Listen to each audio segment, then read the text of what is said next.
Hello everyone and welcome back to the channel. Before we start the video, I just gotta apologize for the lack of content on the channel the last week. I'm sorry, I was trying to soldier through, but my body was just it was just too much, and I just was not. I suffered a setback on my depression and anxiety and stress. I was so stressed out with content, with life, with everything in my mind, and I couldn't sleep. I was sleeping like 2-3 hours a day, and because of all the stress, I am currently dealing with some stomach issues that I'm trying to fix, and depression as well. I was sacrificing my health to trying to make it, so I'm feeling much better and I'm ready to start making content again. With that said, let's get into the video, man. Why the world without sharks might be your biggest nightmare. Shout out Geographic, and let's go. Remember when My I said boy I'd went show to a see cactus sharks, my UV yeah? before I go out Come to the on. ocean? Yeah, it was a tough cactus.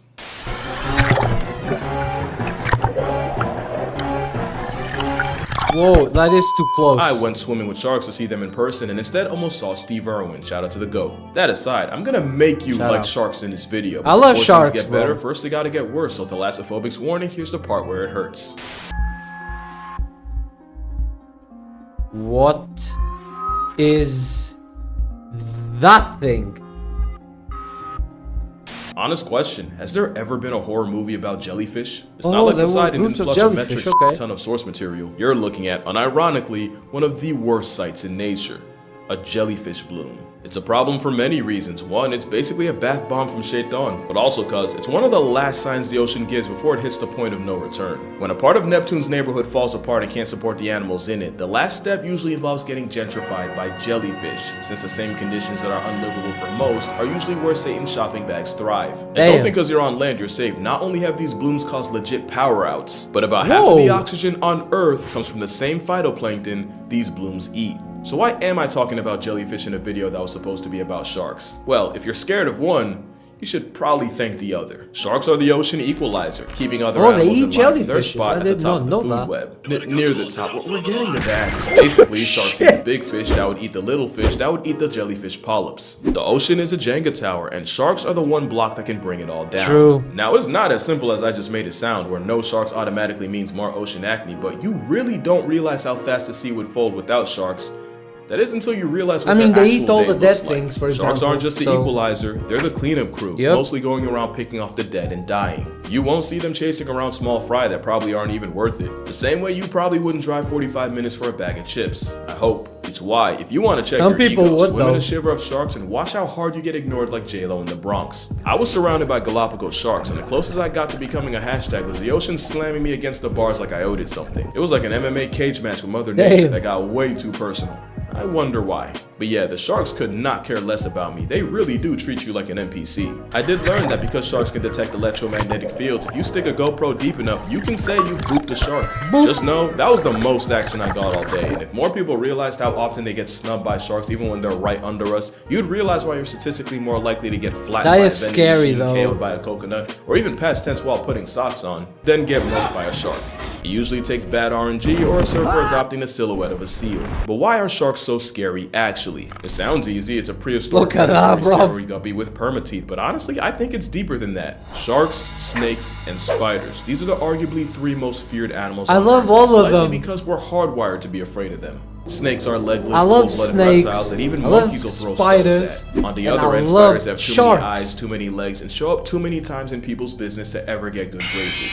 Meanwhile, sharks might just represent the fear of the unknown. The ocean is an endless, uncaring void that could wipe you out in seconds with nothing you could do about it. And the ocean is scary. Drugs, since that unsettling fear often gets put on the apex predators. Goblin shark. But that's a problem right there. You hear sharks and instantly think of another Jaws movie. So maybe you should see the sharks that don't make the big screen. This is a zebra shark. It's a cinnamon roll of a fish that is somehow less of a threat than the trauma dog it's named after. The zebra shark is the beginning of sharks getting the sea dog allegations, and arguably the most dangerous thing about them is their front face. If nature wanted me to take the thresher shark seriously, they shouldn't have given them such an unserious pair of eyes. It does not matter what the situation is. Threshers will always look like they really need an adult. Cute. Now they do kill prey by delivering soul-evicting slaps with that tail, but look at them. He's just a baby. So I'm sure there's a cute. lot of cool stuff about the salmon shark, but honestly, all I can think of is that they're the baby Looney Tunes G-rated version of great whites. The epaulet is a shark with no regard for the laws of nature, using special fins to literally walk on land. Damn. When sharks wake up with student loans, taxes, and only 2 weeks vacation, it's all gonna get traced back to him. This is a spinner shark, and even though it's hunting, I can't not laugh at how unserious this is. That The is nervous shark unserious. is literally named after how terrified they are of anything human. And whale sharks are unbelievably wholesome They're for so a plus-size cute. fish with teeth They're in so its eyes. cool. Speaking of whale sharks, you got other plus-size filter feeders like the basking shark. They're Yep. about 30 feet long, the second biggest shark, and they're really only a threat to your mental health, especially since a lot of plesiosaur panic can get traced back to a dead baskie. Then there's Damn. the megamouth shark, which honestly probably would be scary if you didn't know it's also a giant krill-eating pushover that lives in the forgotten corners of the ocean. Hello. Then you got the sharks you forget are sharks. Imagine you're at the shore and someone screams shark. Whole time they're pressed over a tasseled wabagong, a type of carpet shark that takes the name literally by living its life as a homicidal rug. Here you have the smallest shark in the world, the lantern shark. There's a sawfish that... Whoa. Really? Okay, well, apparently it's not actually a shark, it's a ray related to a Okay. shark. But don't worry, because this is an actual saw shark, because you know the riddle at this point is conducive to the same traits as convergent evolution. And you can't forget nurse sharks being so unproblematic and curious. love sharks, people. mate. Scientists called it the Labrador Sharks of are the so sea. cool. And I'm glad they did, because now we get to go down the rabbit hole of sharks being dogs and cats at the same time. The poor beagle is a shark named after a porpoise and a beagle.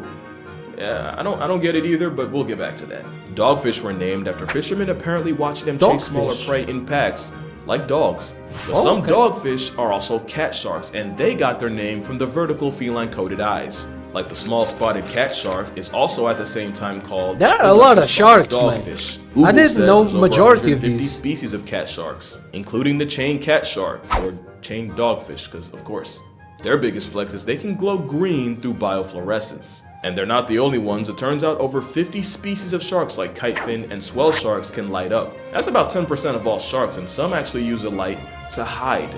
That might sound confusing, but if you're a predator in the crotch of the ocean, all you have to do is look up, and anything that looks like a shadow against the light of the sky is probably your next victim. However, if you can take a cue from a lightsaber, you can blend into the skylight and basically disappear. In fact, counter shading is a concept most sharks borrow from, and it basically means if you're above them, then the darker roof blends into the dark of the abyss, but if you're under them, the light underbelly matches the sunlight hitting the water. Oh, And when you think okay. about it, a lot of animals use this strat to avoid problems, but okay. some take it a step further because scalloped hammerheads are scientifically proven to tan themselves if they sit in shallow, sun-exposed water. Some say recruiting melanin is nature's way of keeping them from getting eaten by their own kind, might make it Damn. easier for the smaller babies to hide. So they just We got a little tan off like track. I wanna people, that's apologize for it, cool. But the point is, if you're still afraid of sharks, then maybe you should subvert your expectations.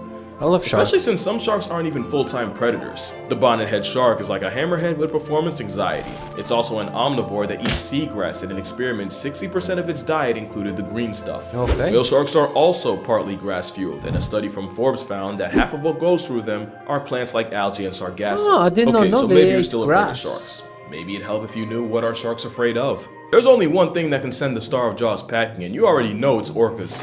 Killer whales are known to mutilate great look at whites that. with their livers, Bang! and often that's all they take. The sharks Yep. have been so beaten down that Monterey-based scientists found that great whites off Farallon Islands will abandon their favorite hunting They will, grounds for up man, to they a will. year if they run into the assault cetacean. There was a once. shark Researchers week on have even Discovery that started was playing the sounds of ruined orcas because on loop to two keep sharks away orcas from came beaches. into And the imagine bay minding on your own business in in a South hairless Africa. I iPhone think monkey it was plays they your were ops filming in. there. And I wouldn't And call it two fear, but both orcas dolphins came and sea in lions have been known and to bully destroyed great the whites filming by because abusing all the always sharks superior power of went, bro. friendship. Okay, now I just feel bad for them. Bull sharks are honestly the closest thing to the stereotype, and they have about the highest testosterone levels of any animal. Yeah, even more than a down bad elephant. And even the bull shark has fears, and its biggest are crocs. They often frequent the same waters, and the rageaholic of sharks gets a severe attitude adjustment just by smelling them. They've also gotten sent packing by hippos, but by far of the course, strangest bro. thing sharks are afraid of.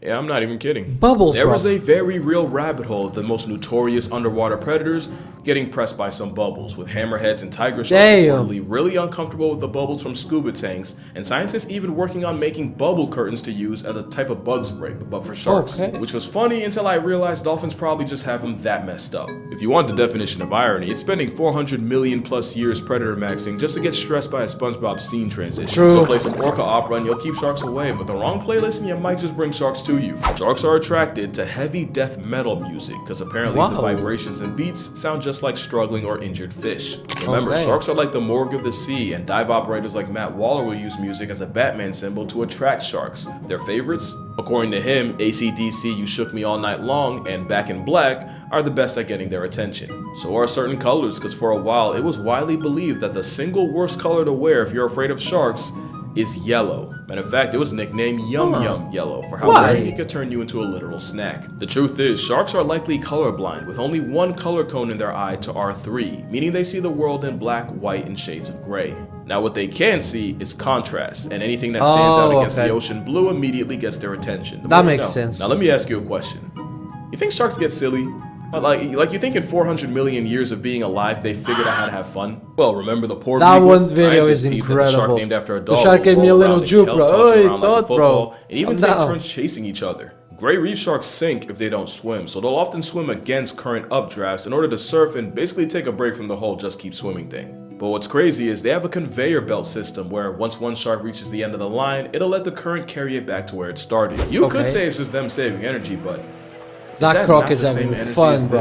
Sharks have been fighting stereotypes like a boxing match for years, and the closest thing to an uppercut they got is the fact that sharks have friends. In 2023, That's cool. researchers found that two great whites, Simon and Jekyll, had traveled more than 4,000 miles together after being first tagged off the coast of Georgia in 2022, eventually ending up in the Gulf of St. Lawrence, just off New Brunswick, Canada. It shows you how little we know about them, because a couple years ago, nobody would believe the final boss of sharks was down for a travel buddy. Shark scientist Yannis Papastamachiou linked up with researchers from the University of Hawaii, Exeter, and UC Santa Barbara to study reef sharks in the Palmyra Atoll to uncover the secret social circle of sharks. What they found was that these sharks have a literal social circle, with the same sharks hanging out together in the morning, separating and going about their business during the day, only to meet up again later. These shark groups even use the same part of the reef day after day like a high school lunch table, and these friend groups lasted the entire 4-year study. And it's not just reef sharks. By night, nurse sharks hunt alone, but during the day, they join cuddle parties of up to 40 in order to save energy. It must work, because white tips also power nap as a stack pack. Sand tigers are like sea coyotes, where they're fusion fishing. They have a close network of sharks they associate with, and even sharks they'll meet up with multiple times a year. Scientists now believe that if a shark has their version of a best friend, it's usually someone that's roughly the same size, the same sex, and about the same age, which would explain Simon and Jekyll. But now the real question is, can sharks form bonds with people? And the answer, like everything else, is complicated. Lemon sharks are not only famous for having favorite divers, but for getting jealous and overprotective when they see that diver around others. If a nurse shark is a Labrador, the lemon shark's a golden retriever with gills. Here's my thing now, sharks will form partnerships with other fish like remoras and pilotfish where they'll pick parasites off the shark, so this could just be a lemon guppy treating a person like any other cleaning service. It could be. Funny thing about pilotfish, sailors who saw them would swear they and sharks would act like close friends, and there's even stories of pilotfish chasing ships for weeks after they caught one of their sharks, apparently seeming distressed and anxious without him. And you probably wouldn't believe that if something like that didn't happen with a person. In 2001, shark conservationist Jim Abernathy removed a hook from the mouth of a tiger shark named Emma. 20 years and several more hooks later, and Jim and Emma might as well be a married couple, with Emma still recognizing and rushing up to Jim even after up to a year apart. Wow. And we're not talking about nurse or lemon sharks. That's a 14-foot garbage disposal with the personality of a lapdog. Damn, we don't know for sure if that's sharks can feel cool. affection like one, but it honestly wouldn't be a surprise, since sharks are intelligent enough to be trained like dogs. Eugenie Clark was an ichthyologist nicknamed Shark Lady, who taught lemon sharks how to push a target and ring a bell for food, and they even learned how to tell apart different shapes and colors. Some aquariums in the UK train sharks to roll over and respond to signals and commands the same way Pavlov conditioned dogs. And gray bamboo sharks also figured out how to tell apart different shapes, even when researchers tried tripping them up with optical illusions. Sharks are so and even after 50 weeks, bro. they still remembered their training. If it weren't But really for shouldn't be a Jaws, surprise. Sharks they were would around never back when got the Saturn was bad bumping rap. Beyonce and praying on a ring. Sharks are no dummies. You gotta respect that. They might be the biggest flex nature ever made. Damn. Sharks can literally track your heartbeat through electroreception. They have a built-in GPS. They have replaceable fluoride-coated teeth that can't get cavities. Some, like the Greenland shark, can live for a legit hundreds of years. Facts. You can find sharks at the very bottom of the ocean, under an active volcano, and even swimming in River Thames. And I honestly don't know what to be more impressed by. Really, the only weakness sharks have is they can be put in a trance-like paralysis just by getting rotated. Get rotated, The tonic idiots. That meme is immobility usually amazing. triggered by pressing down on the snout, but sharks can induce it in some painfully awkward situations. Humans usually only put sharks on standby to study and tag them. Meanwhile, orcas do it to steal their organs like a black market they merchant. do that. But this time, I'm not going to call them an oppressive Oreo, because we do something way worse. Shark finning is the practice of cutting It off is. the fins It and is. tossing the now mutilated shark Disgusting, back into the man. sea, where their only option is to slowly drown or disgusting. bleed to death. Depending on the shark, that can take an excruciating 2 hours. And this is a fate that follows not hundreds, but up to 100 million sharks a year. All for something Gordon Ramsay called mid. At the end of the day, we gaslit sharks like no animal has ever seen. We put up every World War combined numbers on them every trip around the sun. Meanwhile, sharks might get 10 on a good year. In fact, you can argue that for all the shark slander, humans have the highest KD ratio against them. Facts. No other wild animal gets done this dirty. Moral of the story? You know it's bad when the author of Jaws, Peter Benchley, would go on to regret writing it and dedicate the rest of his life to shark conservation. But yeah, that's gonna do it for this video. That didn't I hope help. you had as much fun as I did. If you'd like I to did, support me man. on Patreon, I I'm did. gonna be posting the full GoPro footage of me swimming with sharks. Nothing too crazy. But other than that, make sure you drink water, hug your mother. R.I.P. Peter Benchley. R.I.P. bro. Eugenie. And R.I.P. yeah, I'm gonna see y'all in the next one. So yeah, man, we need sharks in the oceans to clean, bro. They are the cleanup crew. We need them. But yeah, guys, thank you so much for watching the video, man. Once again, I'm sorry for the lack of content last week. I will be doing much better this week. I don't promise a full week yet. It depends on how I'm feeling. I love each and every single one of you, man. Don't forget how we end videos on this channel, bro. Come on, man. Keep God first as always. Drink water, go tell somebody who love them, and if you're here, you know what to do, man. Like the video, subscribe to the channel. My name is Gonzii, and I'll see you guys tomorrow. Goodbye.